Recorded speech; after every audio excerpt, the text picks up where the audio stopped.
Salut à tous, aujourd'hui le test du Ulefone T1, un smartphone envoyé par la boutique Gearbest. Donc ce modèle là, il est déjà vendu, pas la peine de me demander. Par contre, vous avez un lien d'achat en dessous de la vidéo et sur l'article du blog associé avec un lien d'achat, voilà, un lien d'achat qui amène directement sur la page de Gearbest. Donc c'est un smartphone qui coûte 170 €, niveau description. Donc on est sur un Ulefone T1, donc un écran 5.5 en Full HD, un processeur P25 octa-core cadencé à 2 Go 6, Android 7, 6 Go de RAM, 64 Go de mémoire interne, appareil photo du 8 interpolant 13 à l'arrière, et non ça à l'avant excusez-moi, et à l'arrière on a du 16 et du 5, on a un double appareil photo. Pour les bandes 2G, 3G, 4G, toutes bandes full fréquence, c'est très rare c'est les chinois, donc on a même la bande des 700, c'est plutôt très intéressant. On a une carte SD disponible, on peut mettre une carte SD jusqu'à 256 Go. Et la batterie donnée pour 3680, je l'ai mesurée, on verra ce qu'elle donne. 15,5 x 7,69 sur 8,5 mm d'épaisseur, et ce sont ces dimensions. On va aller voir s'il y a plus de s'il y a plus de précision sur son appareil photo. Alors c'est du Samsung S5 IV 3P3 sensor, 16 mégapixels, à l'arrière, 5 éléments, bokeh effet, NNN, PDF, quad flash, etc. Quad flash, donc ça veut dire quoi? 4 appareils photo, 4 flashs, excusez-moi, je dis n'importe quoi. 4 flashs, donc faut voir ce que ça donne dans la nuit, ça doit bien éclairer. Voilà. Donc déverrouillage en 1 milliseconde, capteur d'empreinte à l'avant, et du type C. Donc une fiche technique assez grosse, quand même assez imposante, assez importante, une bonne fiche technique pour un téléphone qui a l'air plutôt pas mal. Sur le papier, on va voir ce que ça donne en vrai. Le design, donc, à l'avant, on a un haut-parleur, un écran 5.5 en Full HD 2,5D, donc il est un peu arrondi sur les côtés. On a le flash avant, ça c'est plutôt bien, le haut-parleur, l'appareil photo frontal.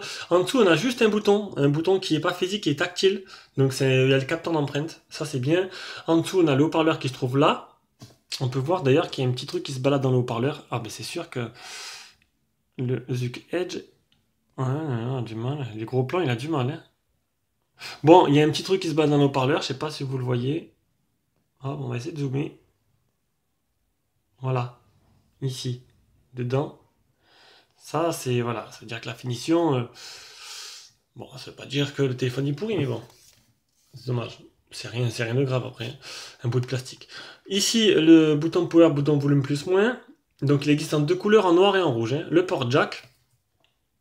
Et à l'arrière, le double appareil photo là, le quad flash, donc on verra bien ce que ça donne. Ce téléphone, il est tout en métal ici, et du plastique carré en bas pour faire passer les ondes. Donc un beau rouge, plutôt sympa. On va sortir le tiroir SIM. Une nano SIM, deux nano SIM ou une nano SIM, une carte SD jusqu'à 256 Go. On déverrouille avec le capteur. Oh, j'ai fait trop de tentatives. Voilà. Je crois que j'ai tout dit. On va passer directement à l'écran. Donc un écran en Full HD en 5,5 pouces. Un écran qui est plutôt correct, qui fait bien son travail. J'ai pas eu de problème. La luminosité elle est pas mal. Les couleurs sont pas mal. On va le voir de suite. Donc, on va directement faire les tests de l'écran. Le plus important, c'est la réactivité de la dalle. Là-dessus, il n'y a pas trop de problème. Même si je mettrais un petit veto quand même. J'ai pas eu trop de problèmes. J'ai eu juste des moments de ralentissement, mais là, c'est surtout dû au logiciel plutôt qu'à l'écran. On le verra tout à l'heure dans la partie logiciel.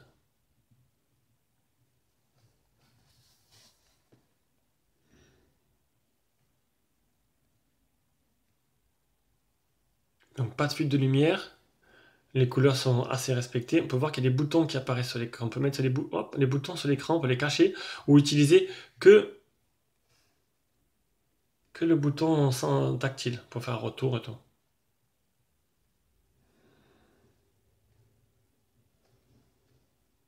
Là, c'est sûr qu'on n'y voit pas grand chose si je monte pas la luminosité.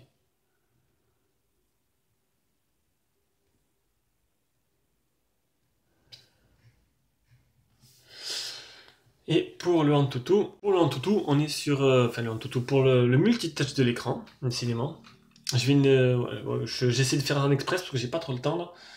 Donc il faut que j'arrive à faire le test, à le plier en moins de 20 minutes. Donc c'est un 5 touches. 5 touches seulement, on aurait pu avoir 10 hein, pour le prix du téléphone. Surtout la fiche technique assez gonflée, franchement. Bon, c'est un téléphone, vous l'avez remarqué, beaucoup l'ont dit, c'est le cousin ou le clone du Gemini Pro. C'est le même téléphone. Ils ont fait Gemini Pro T1, c'est les mêmes. On voit pas l'intérêt, mais bon.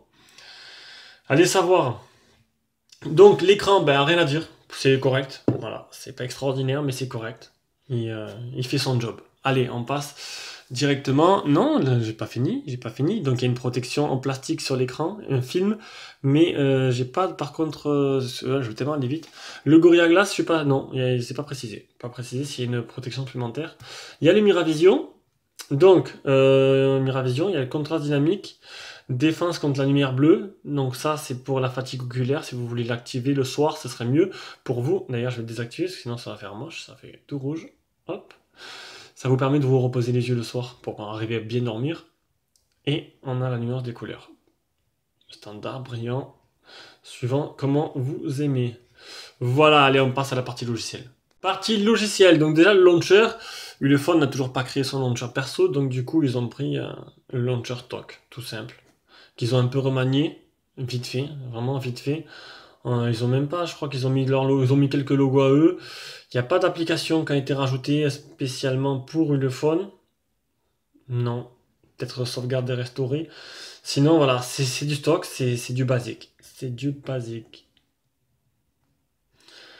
Alors à propos du téléphone, au niveau des mises à jour, la dernière mise à jour date du 3 août. Pas de mise à jour disponible, l'appareil est à jour, qu'on est bien sur l'Ulefone T1, c'est une version 7.0. Au niveau des options de la ROM, donc les boutons ils peuvent être cachés ou affichés. Donc tant qu'à faire, utile ne pas les afficher puisqu'il y a le bouton tactile en dessous. Le mode nuit, pour ceux qui veulent l'activer, donc ça c'est bien pour se reposer les yeux le soir. Pour enregistrer l'écran, ça c'est la première fois que je le vois d'ailleurs, rajouter. Les gestures. Donc taper 2 fois pour réveiller l'écran, glisser vers le haut pour réveiller l'écran, pas mal de trucs. Lancer l'application calculatrice. Alors ça c'est pas mal. Je sais pas pourquoi ils ont rajouté ça. Exprès l'application calculatrice. Bon, l'appareil photo c'est bien, mais la calculatrice, bon, faut avoir utilité. Les gestures, ça je l'ai fait. Donc c'est-à-dire que l'écran il est éteint, vous avez envie de lancer la calculatrice, vous pouvez le faire à l'écran éteint. C'est la technologie. System Motion, capture d'écran 3 doigts, glissez vos 3 doigts à gauche pour afficher les applications récentes. Et LED notification. Donc il y a bien une LED. Hop, on va débrancher le Zuc Edge. Excusez-moi, ça bouge un peu. C'est du, attendez, c'est du type C aussi, donc on va pour. Et on va brancher. Et hop, la LED apparaît. Elle est juste là, à côté du flash. Et on rebranche le Zuc Edge pour pas que ça fasse comme tout à l'heure, même si c'est pas un problème de batterie. Donc là, les notifications paramétrables, ça c'est plutôt bien.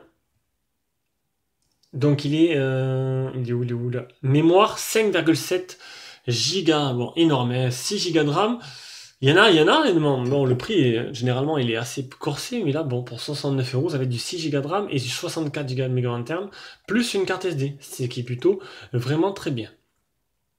Donc niveau logiciel, la fluidité, ben écoutez, avec 6 Go je m'attendais à une fluidité à toute épreuve, ben j'étais déçu. Déçu, non, c'est pas aussi rapide que je l'aurais pensé et que j'aurais aimé que ça soit. C'est-à-dire que le Vernet 5 que j'ai fait, le dernier, je prends l'exemple du Vernet 5 que j'ai fait en dernier, là, ben, il est plus fluide que le T1. Voilà, j'ai quelques ralentissements par moment. On sent que par moment, la ROM manque un peu d'optimisation et ça, c'est vraiment un peu dommage. Bon, après, c'est pas non plus super gênant tout le temps, mais c'est un peu dommage. En faire le OTG.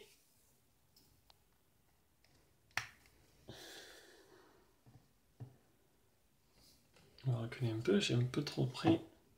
Donc le téléphone, hop là, il est bien OTG, donc c'est plutôt sympa. Il me manque le test anti-malware et le font tester. Donc le test anti-malware, il est propre, il n'y a pas de malware trouvé. Et on fait l'appli voir les capteurs du téléphone.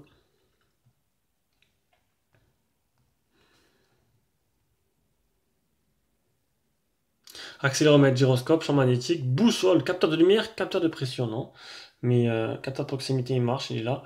Donc voilà, c'est très complet, c'est plutôt pas mal. On va essayer le capteur d'empreinte.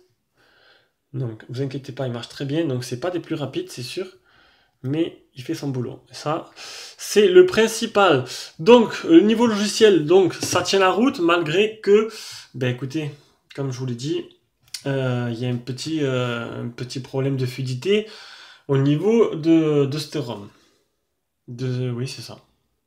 Au niveau des performances, alors, là, on a la vitesse d'écriture et de lecture de la mémoire interne et de la RAM. 65 045 le Antutu,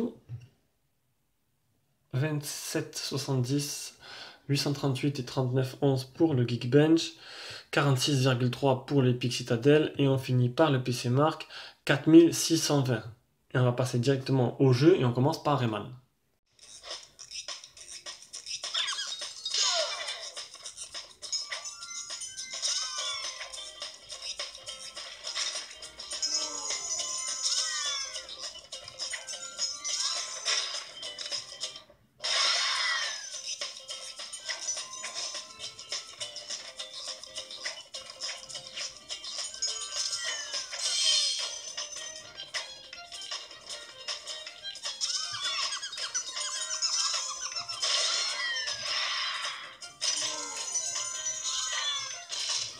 Donc pas de gros ralentissements, même si le jeu original tourne quand même un peu plus vite quand même. Rayman, là, il se la tire un peu quand même. Il se la traîne, il se la traîne un peu. Je voulais dire ça. Donc voilà, il tourne pas à fond comme il devrait. Allez, on passe directement à Real Racing 3. L'accéléromètre, c'est top.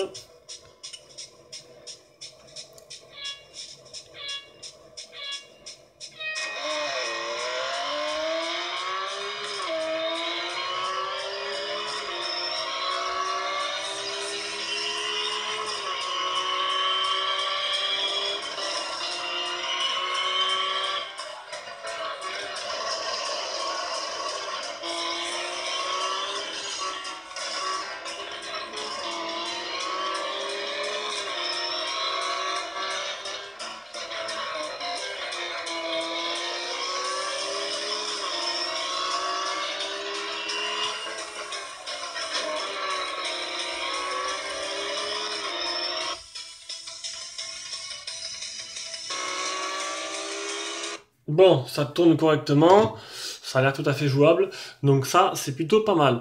On va passer directement à l'appareil photo. Alors d'abord, la partie logicielle. On va monter un peu la luminosité, ça a l'air un peu... La partie logicielle, donc, Facebook Chip, bokeh, photo, pro photo, panorama, donc c'est plutôt complet. Le flash, ici, c'est live photo, et les paramètres qui sont là. Je vais vous laisser regarder. Donc, retardateur, son, info, localisation, la taille de l'écran, ZSC, détection scène, détection, capture continue, anti-scintillement et reset. Voilà, donc, j'ai pris quelques photos. Donc, je vais vous montrer un peu tout ce que j'ai pris et on reviendra après faire un petit bilan et vous verrez un peu de vous-même aussi à l'écran ce que ça donne.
Allez, on va voir un peu ce qu'il voit en photo, en vidéo.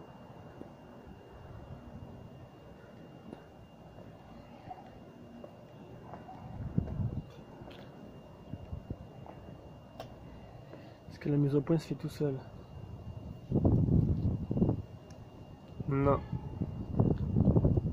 Pas de mise au point automatique sur la vidéo.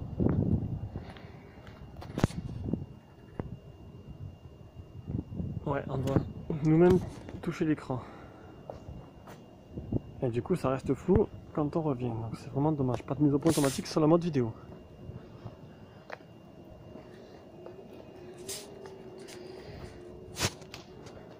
Alors, ben écoutez, les quelques photos que vous avez pu voir, c'est pas trop mal. Photo de nuit, nickel. Le quad flash fait bien son travail, on éclaire bien. Mode vidéo, vous avez vu, bon, la mise au point, il faut la faire manuellement en cliquant sur l'écran. Sinon, c'est plutôt correct pour le prix. Bon, on s'attend toujours à mieux. Mais bon, après, bon, c'est les téléphones chinois et c'est pas des marques, des grosses marques avec un gros traitement logiciel. Donc voilà, ça fait son travail. Allez, on passe à la suite. Allez, le GPS! GPS qui était le gros point noir du Gemini Pro, si je dis pas de bêtises, Luc me le confirmera. Le GPS, il est où? Donc, là-dessus, par contre, pas de problème. Donc, une marge de 3 mètres, 20 satellites trouvés, 12 fixés et un fixe en 6 secondes. Donc, le GPS, c'est parfait. On passe directement à la partie audio-vidéo. Donc, là, déjà, la qualité de communication, elle est pas mal du tout. Elle est bonne, il n'y a pas de problème là-dessus. On va directement écouter le son avec une petite vidéo YouTube. Alors, une petite musique sans droit d'auteur, envoyée par un abonné, faite par un abonné. Donc on va voir ce que ça donne ensemble.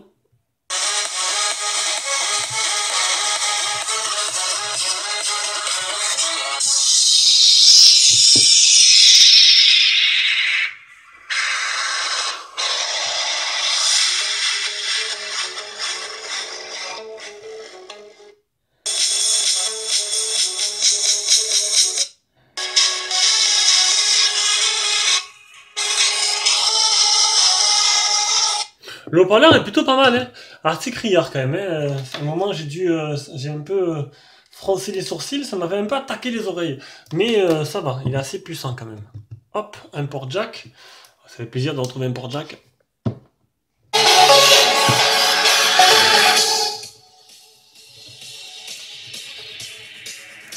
Pas de problème, le port jack fonctionne correctement. Allez, le réseau 2G, 3G, 4G, donc là c'est full 4G, vous n'avez pas de problème, même la 700, donc c'est plutôt pas mal.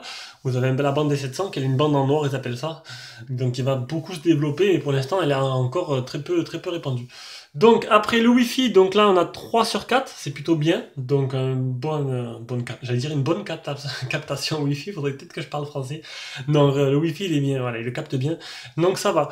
On passe directement à l'autonomie, une batterie qui est donnée pour 3000, je l'ai dit au début, donc j'espère que vous avez retenu, 3006, je crois que c'est 3680, 3006. Alors, la batterie, je l'ai mesurée à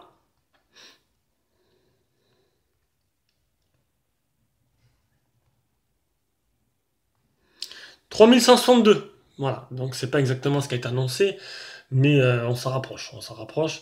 Et sur une journée, donc j'ai fait 2 tests d'autonomie, 2 jours, comme le Vernet 5, j'essaie de faire ça maintenant, 2 jours complets. Alors, premier jour 67% en 12h19, 2h05 utilisé, 3 minutes d'appel. Deuxième jour, 56% en 12h07. Donc voilà. Donc il a 2h35 avec 31 minutes d'appel. Donc c'est à peu près après kiff. Donc c'est un téléphone qui ne durera pas 2 jours, mais 1 jour et demi sans problème. C'est tout. Donc, conclusion. Alors que, pourquoi je veux pas ça? Body snap. Allez. Donc, conclusion de ce Lefant T1. Bon, c'est pas un téléphone qui restera dans les annales, hein, qui va me rester, qui va me laisser de bons souvenirs. Il est pas mauvais, mais il a rien d'exceptionnel. C'est une grosse fiche technique. Et il a le flash en avant, ça j'ai oublié de le tester. Bon, quand j'ai pris la photo de selfie, j'ai pas mis le flash, on était en plein jour. Donc c'est vrai qu'il est complet. Il est complet, il a la 700, il a le flash à l'avant, il a le type C, il a le capteur d'empreinte, il a 6 Go de RAM. Il a tout ce qu'un téléphone de maintenant devrait avoir, ça c'est plutôt bien. Maintenant, il a quand même des lacunes, il a qu'un écran qui n'est de 5 points, donc c'est bizarre parce qu'un écran, normalement c'est moins minimum un 10 points à ce prix-là, c'est pas un problème, mais je le signale quand même. Je pense pas qu'il y en a qui vont dire ah c'est un 5 points, je l'achète pas, mais c'est juste que niveau logiciel, il est pas aussi fluide que j'aurais aimé l'avoir et que j'aurais espéré qu'il soit. Voilà, vous m'aurez compris. Je pense qu'il y a déjà eu j'ai déjà eu beaucoup plus fluide pour moins cher dans les mains. Là, je trouve qu'il y a quelques ralentissements qui m'ont gâché un peu mon expérience et qui m'ont un peu énervé. Bon, après, c'est pas non plus très embêtant. C'est vraiment un détail, mais voilà, je le signale parce que ben, je suis là pour ça. Voilà, donc c'était le test du Ulefone T1. C'était rapide ou pas? Ah, 20 minutes en boîte, c'est plutôt pas mal. Allez, donc maintenant, je vais passer au montage et par contre, je ne le mettrai pas en ligne aujourd'hui, mais plutôt demain. Allez, bisous à tous, ciao ciao.